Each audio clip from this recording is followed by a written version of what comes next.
The biggest lie we've ever been told in the history of the world, or one of them, is that we should get strong at what we're weak at. Who are you letting ruin your dreams? What scorecard are you judging yourself by? That's life, is doing the things we don't want to do and finding a way to empower and power through them to get to the other side. Need motivation? Watch a Top 10 with Believe Nation. Top 10, I got a top 10. Got my motivation high for my top 10. Gotta learn from the wise women and men. All my life, like na na na na. For my top 10, top 10, na na na na. This one's for my top 10. Hey, it's Evan Carmichael, and I make these videos because chances are you are the most ambitious person in your circle, but you know you're capable of more. And you get that push by surrounding yourself with the best. So today, let's learn from one of the best, Dean Graziosi, and my take on his top 10 rules of success. Enjoy. Okay, let's kick it off with rule number 1. Change your story. I'm realizing year after year after year that I judged myself by an outdated scorecard. I judged myself that if I wasn't good at reading, I wasn't good in school, I didn't get good grades, and I didn't go to college, that I guess I was going to be a loser. No, hell no. That young man has so much empathy, has so much drive. Screw math. Don't ever get good at math. In fact, never look at math again for the rest of your life. That's what we have calculators for. That's what we have accountants for. Screw that. If you're good at math, be an accountant. Run the books. But if you're not, find your passion. Get so good at something that you pay people to do the rest. Listen, when I think about my fight, my mission, my drive, I want every single insecure person. I want every person who thinks they're bad at something, every person who's been told they're a loser, been told they're a dreamer, been told they're stupid, to show the world that they were wrong. They are wrong. My Mrs. Thompson, she treated me like shit in 7th grade. I remember passing her years later in a little Ford beat-up Escort. Like I'm not saying money has to do with everything, but who was she to judge me? I'm not mad at her. In fact, I'm happy for her. She was part of the ingredient for the growth in my life.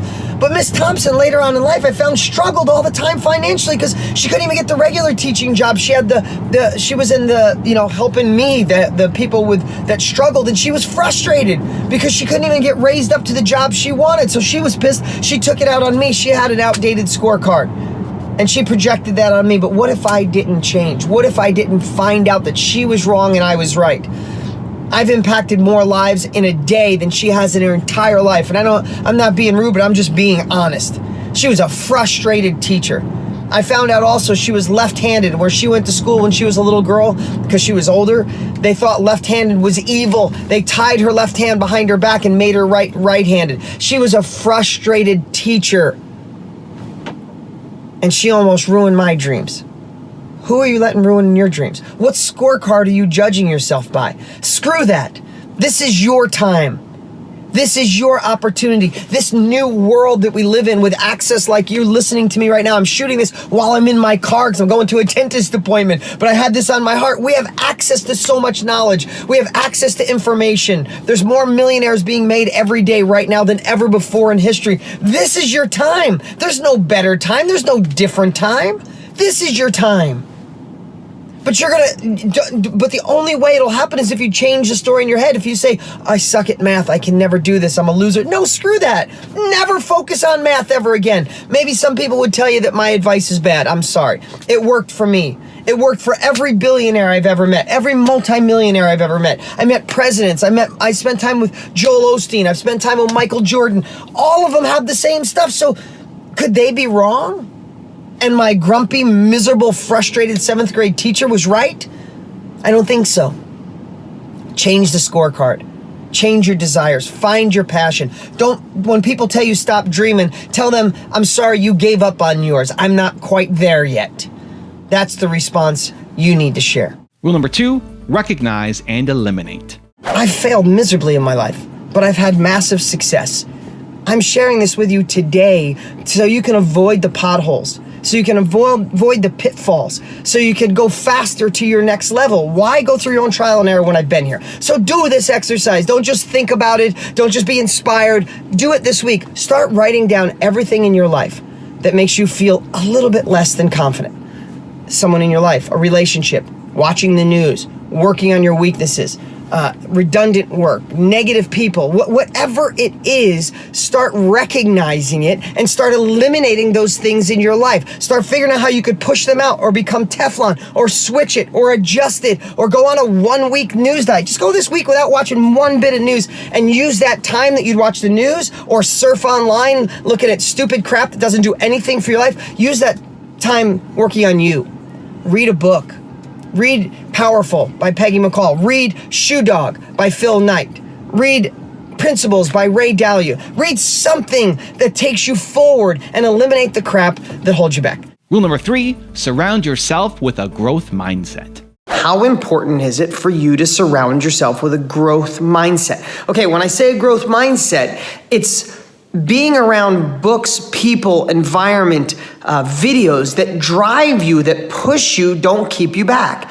You see, I'll give you an example. This morning, I got up at 4:45 and I went to the gym and I met my buddy Trent Shelton. If you don't know Trent, you should follow him. He's an amazing guy, ex-NFL player, killed it for the Colts, and now he's killing it online, inspiring millions of people. His last video just went, he put it up maybe 2 weeks ago. I saw it had 24 million views already. This guy's a player, one of the top influencers in the world. So this morning, he's in town. We both spoke at my buddy Brendan Bouchard's event yesterday and the day before. And he's in town. I said, hey, you want to work out at 5:30 at this new gym I go to? So he's like, hell yeah. So he meets me there at 5:30. Now, Trent's in his 30s. I'm 2 months away from 50. And the reason I share that is not to brag, but the truth is, I stayed up kind of late last night and I was tired this morning. I've had this on and off cold. I think it's allergies, whatever. So I'm not feeling the best. So I got out of bed and I'm like, well, I'm meeting Trent. I'll just, I'll do my best I can to get a decent workout in. Well, the trainer I have now, I haven't had a trainer in like 3 years. This guy's a monster. I mean, a monster as far as killing you, right? So I show up and Trent is so positive that we subliminally inspired each other to go to another level. We freaking killed it. I mean, he's an ex-NFL player in amazing shape. He's running a marathon in a couple months, and I just didn't want to be the older guy falling behind. In fact, we were dead even on weight, on reps, on everything through this workout, and it was his growth mindset. It was his desire to always grow is the same as mine. It kept pushing me and motivating me. Now, simultaneously, how does that work in your business life with you making more money? Are you surrounding yourself with the right books and the right people that say, yes, you can. There is a next level. Yes is the perfect time. Yes, you may fail. Yes, it may be hard, but it's worth it and you can do it.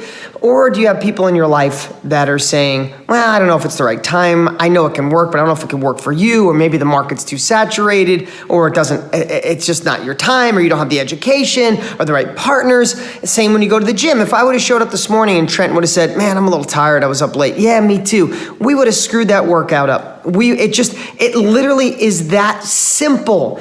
So let me ask you again, are you surrounding yourself with a growth mindset? Rule number 4, be transparent.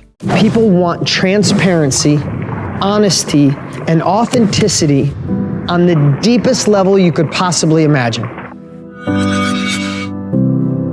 I'm encouraging you to change the level of your transparency. I'm encouraging you not to overplan and try to perfectly script and be the most authentic version of you, sharing why you've been there. I'm gonna tell you to share your problems and your mistakes at the deepest level you possibly can. People will buy from you and learn from you when they feel understood. What happens with the holding the checks and the Lamborghinis and all that pieces, it's so superficial and so shallow. People want to know what happened on the journey to get to your next level of success. How did you fail and still succeed? People know the difference. Share the experience that hurt the most. Share the experience that you were once embarrassed of, and watch how people will connect with you immediately.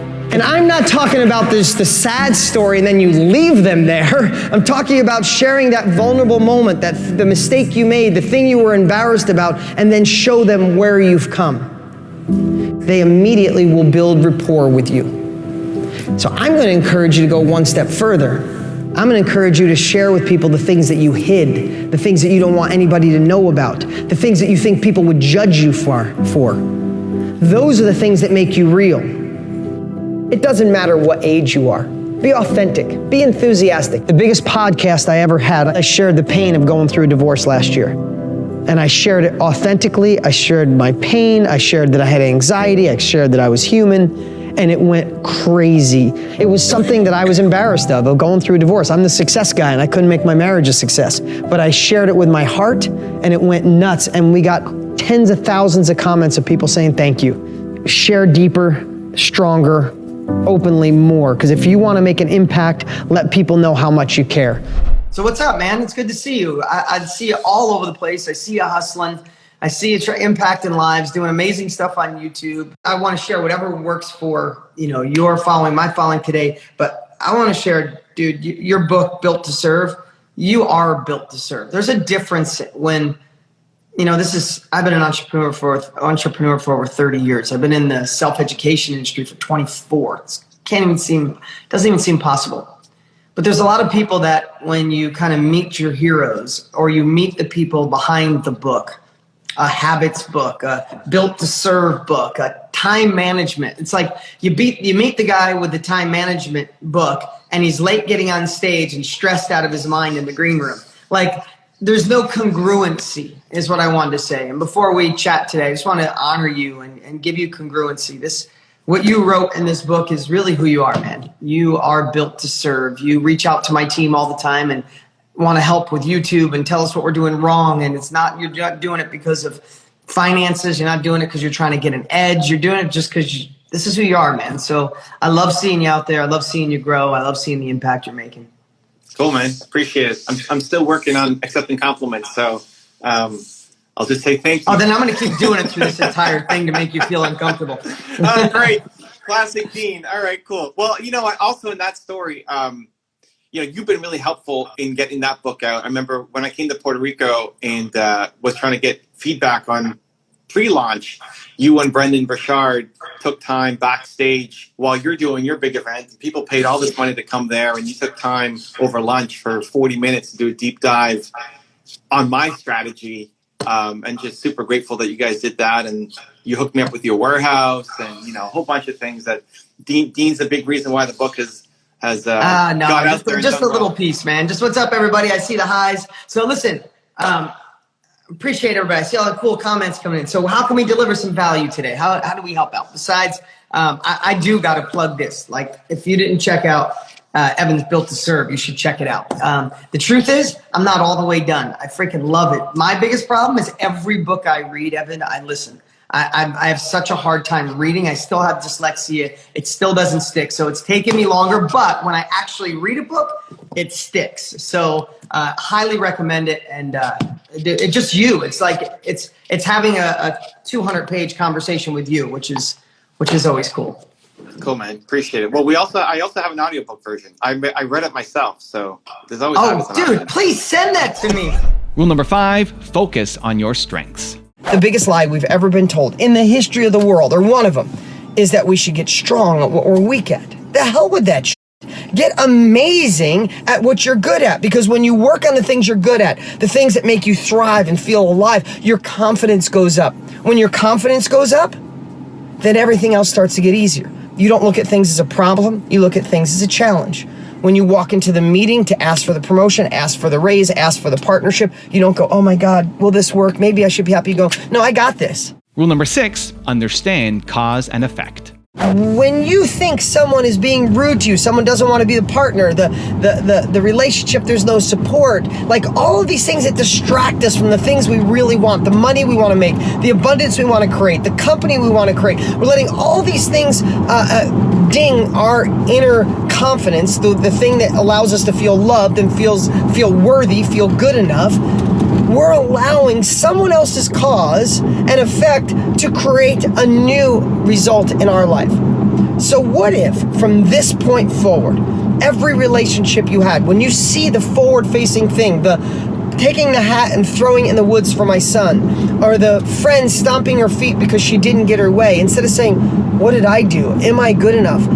Rather say, wow, have empathy of realizing there was a previous cause to create that effect. Then, here's the whole point of this lesson, then turn the mirror on yourself. What causes in your life are allowing you to affect the current? Is there a cause of the way your parents treated you that you're afraid to start your own business? Is there a cause that you got burned in a relationship and you're not opening your heart to a new one? Is there a cause that your dad treated you like shit and told you were never good enough, and the effect is you're doing a little bit of that with your kids?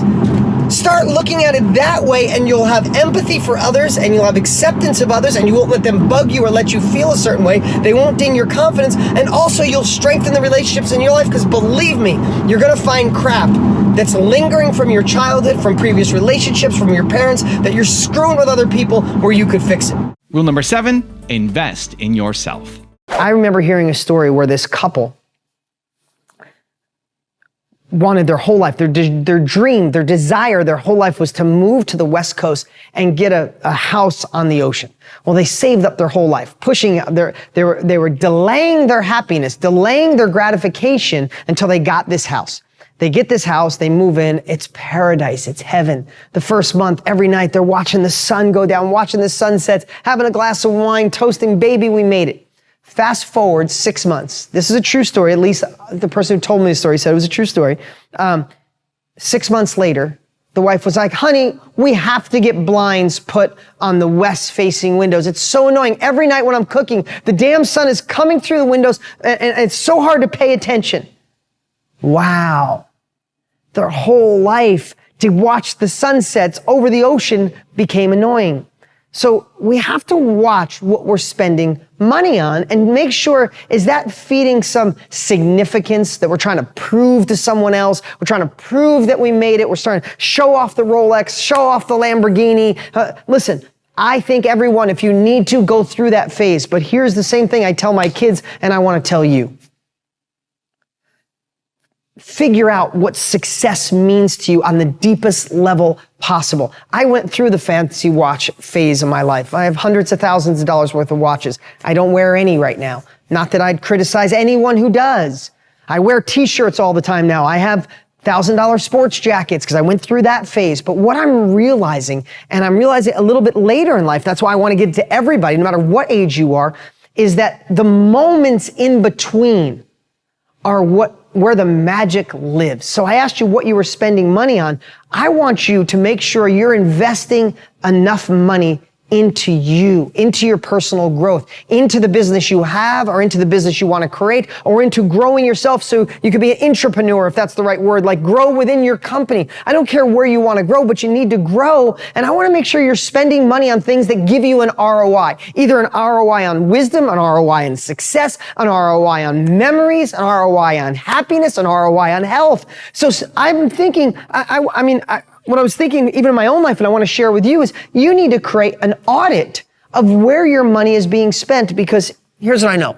I'm so far from cheap. I don't stress about money. I didn't stress about money, spending it for other people, especially when I didn't have any. When I was paying on credit cards to help other people out, I always had this feeling, I know I can create more. Now, do I worry about it? Of course, or I have in the past, but I always knew I could create more money. But when I look back, I realize how much money got spent on things that mean nothing. And now I spend hundreds of thousands of dollars on my own education. I go to at least 10 to 12 masterminds every single year. And every time I go, oh my God, I'll gain capabilities on how to go faster on Facebook, or write a book quicker, or how to market better, or how to invest in new real estate, in new industries. Or I'll get a tip from a guy who's an amazing dad, or a mom who's in a great relationship, and blow my mind. Like, I came here to make more money, but I got a tip on how to bond with my daughter better. Father-daughter bonding. This guy's amazing. Boom. Like exponential growth through learning from other people. Rule number 8, avoid bad advice. If someone gives you advice, if you wouldn't replace your life with theirs, they give you advice on how to make money, how to fix your relationship, how to get a promotion. But most of the time, people are unqualified giving us advice. The broke friend telling us how to make money. The unhappy, miserable single friend telling us how to fix our marriage. Bad advice is the most costly advice in the world, but I take it one step deeper. You've heard that before, but bad advice to me dings my confidence. It's got to go.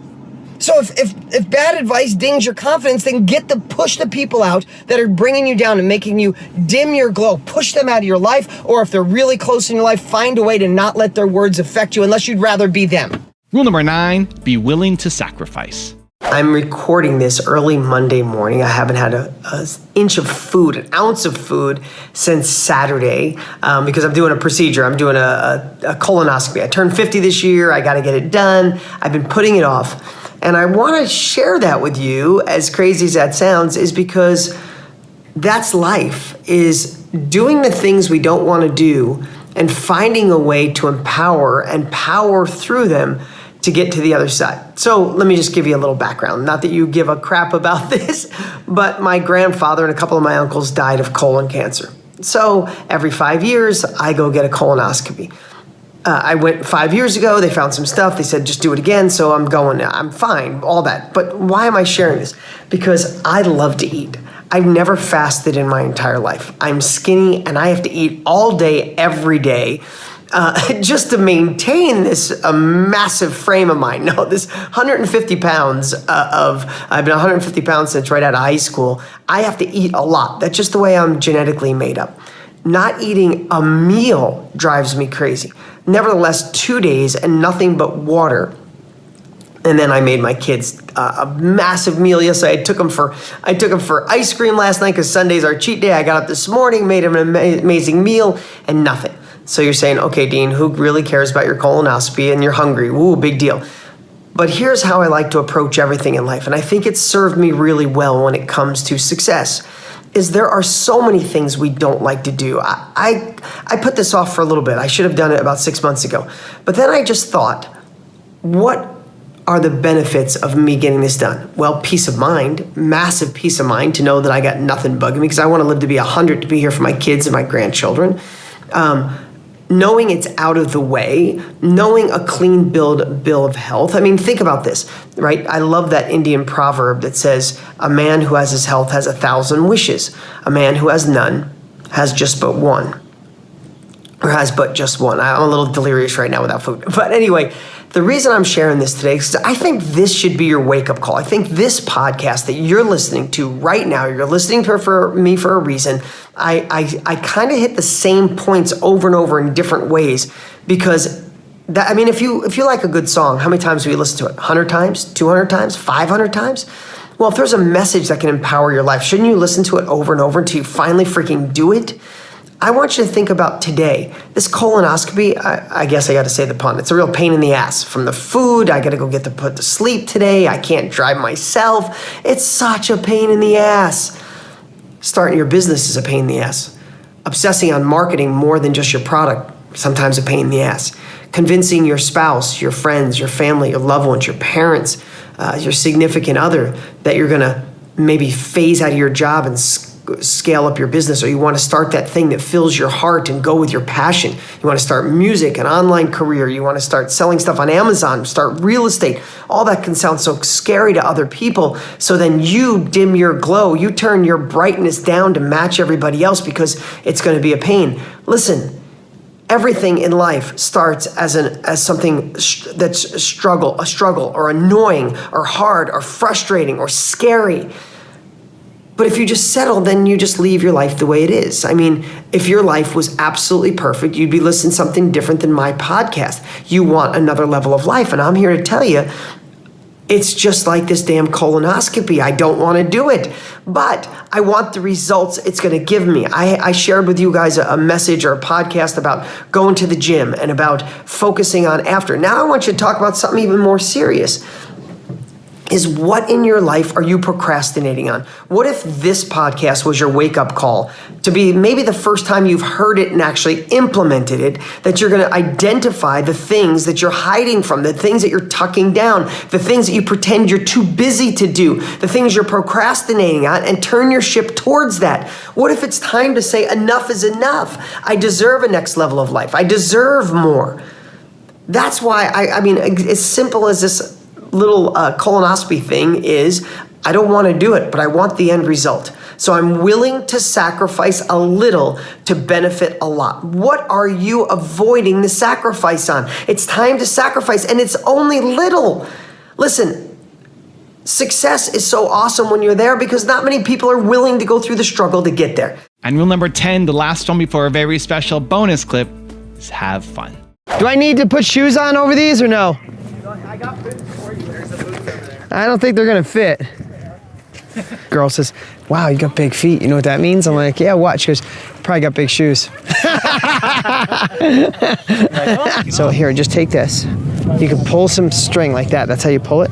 And then you put it out there. And then you can let it go as you get more.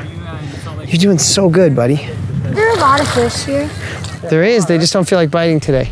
Now I've got a very special bonus clip that I think you're gonna enjoy. But before that, it's time for the question of the day. I wanna know, what was your single biggest takeaway from this video and your plan of action for the next week? When you get motivated, inspired, you have a 35% chance of following through. But when you get motivated, inspired, and you create a plan of action, you have a over 90% chance of following through. And when you share it with other people, it jumps to 95% chance. Your likelihood of following through. And so I want that to be you from this video. We don't just watch videos here, Believe Nation. We do something. We take action. So I want to know your single biggest takeaway from this video and your plan of action for the next week. Leave it down in the comments below because I want to celebrate you.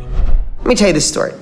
One of the greatest things ever taught, I believe, is what Earl Nightingale so simply put in The Strangest Secret, that we are nothing more than the sum total of our thoughts. Now we know that, we hear it, you've heard me share it, you've read about it, but how does it actually stick in your life? How does it work in your life? Are you aware that you are nothing more than the total of your thoughts? You will become the person that follows or obeys the thoughts that you have. If you have thoughts of scarcity, of thoughts of getting taken advantage of, get thoughts of being the victim, get thoughts of, have thoughts of being an entrepreneur who can handle anything, an entrepreneur who could just go to the ends of the earth and do what it takes. I mean, everything starts with a thought. But let me just share this with you. My daughter and my son and I went to Utah last weekend fishing. Fishing was one of the things we did. We just wanted to hang out, get out of the heat, and it's still hot here in Arizona. So we wanted to get out. So we jump on a plane and we go to Park City, Utah. Having an amazing time. We go fishing, we learn how to fly. I hire some coaches to help my kids to get better. Dear friends actually helping. We did outdoor sports, we went bowling, we did all this great stuff. Long story short, my daughter's 11. And whether you're a parent or not, I'm just telling you, I had no idea that girl drama starts at about 10. It's like the plane lifts off the ground at 10 and girl drama starts. Girls are getting in cliques. Girls are making fun of other girls. It's and I'm not saying that girls like boys are bad, but boys are kind of wanting off to play sports at this age and Fortnite. Anyway, the drama starts. So my daughter is very, like I was, she needs everybody to like her to feel good about herself. Now, I work on that all the time, telling her, she needs her own self-worth, but she's 11 and we're working on it. So long story short, we're coming back on this Sunday and she wants to come back to go to a yoga class with 3 of her friends that she's kind of on the edge with. They're kind of cliquey, great girls, amazing girls. But that's just the way it is. It doesn't make any kids better. My daughter's not any better than any of those other girls. But she wanted to really go and it was important to her. And she said, Dad, I really want to go to this yoga class and then lunch after and I can bond with these girls. It'll just make it so much easier in school because I really like them. And one of them she felt bad for because she's moving and she really likes her, all this stuff. So I cut this trip short. I said, okay, Bree, you want to go back for that? I understand. I was your age once. Let's change the flight. So we changed the flight. Now I'm giving you this back story so you have context here. Now we changed the flight to get there with an hour's cushion. Yeah, I cut things kind of close. But we had an hour and a half cushion. We get to the airport. The flight's delayed for an hour. We didn't fly private, we flight commercial, we just had fun, we went up there, but we were an hour late. So now we're an hour late, and did you ever fly into planes that are not super small, not super big, but they can't handle the big roll-on bags, so you gotta leave them in the jetway, and then they have to you basically have to check the bag. So we had to check the bag. And all of a sudden I'm looking at time, and we're gonna land at about the exact time this yoga class starts. And it was so important to my daughter. I get it. And you might say, it was a dumb yoga class. No, it was more to that. 11-year-old girl trying to, do the right thing. It was a big deal to her. So all of a sudden, now why am I telling you this whole story? Because I watched my daughter say, Dad, we're not going to make it. Dad, we're going to be late. And I watched the stress, and I watched the feeling in her belly when she was telling herself we weren't going to make it. We had not yet gotten there late. We had not yet missed the appointment. But the story, her thoughts were already there. The story she was telling herself is that we were missing it, and I watched her mannerisms change. I watched her physiology change. I watched her mood change. She was sad. She was thinking of all these things, and I'll miss the class, and then Monday at school will be uncomfortable again because I didn't fix it with the one friend. All of those thoughts.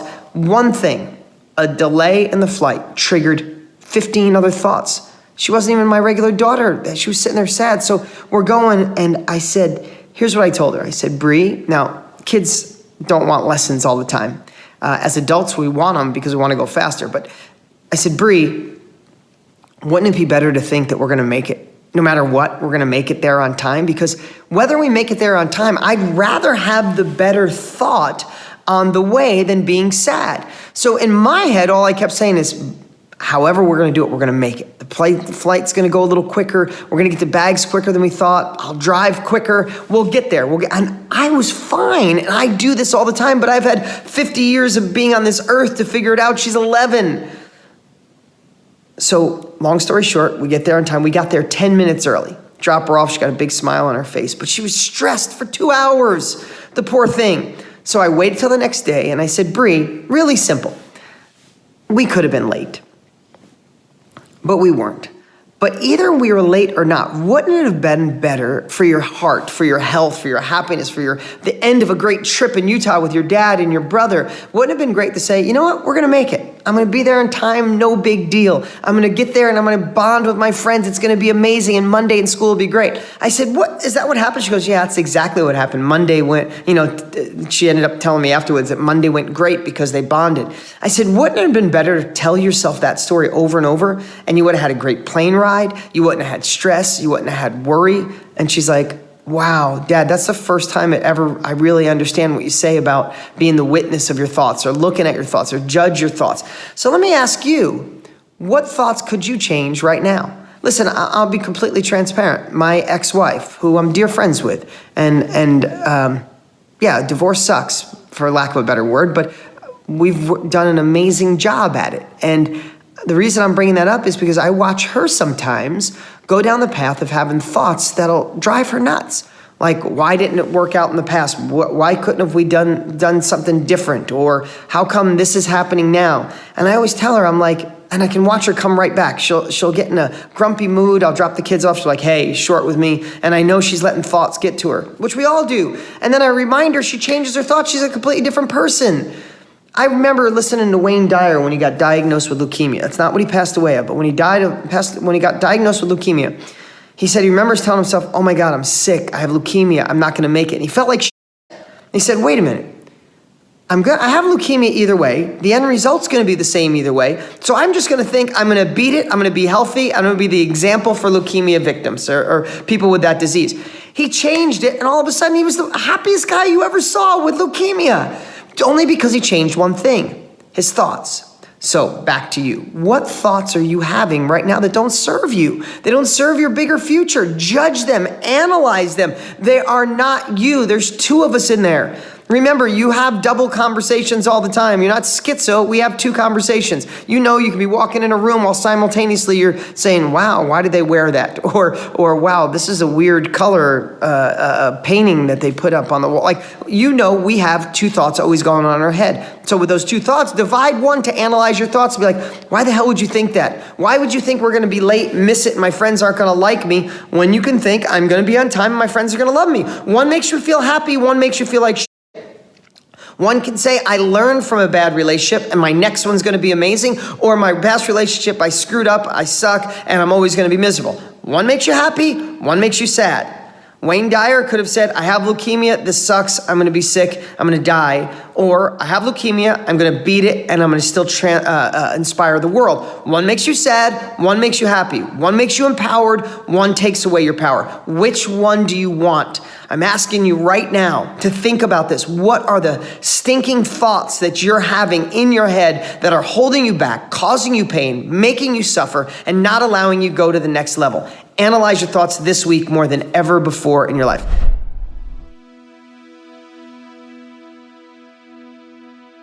If you want 10 more amazing rules from Dean Graziosi, check out the video right there next to me. I think you'll enjoy it. Continue to believe, and I'll see you there. When I see people say, I just hate this, I'm just gonna get by till this comes along. What's gonna come along? Think about that. Is everybody become successful? No, only the ones who go after it.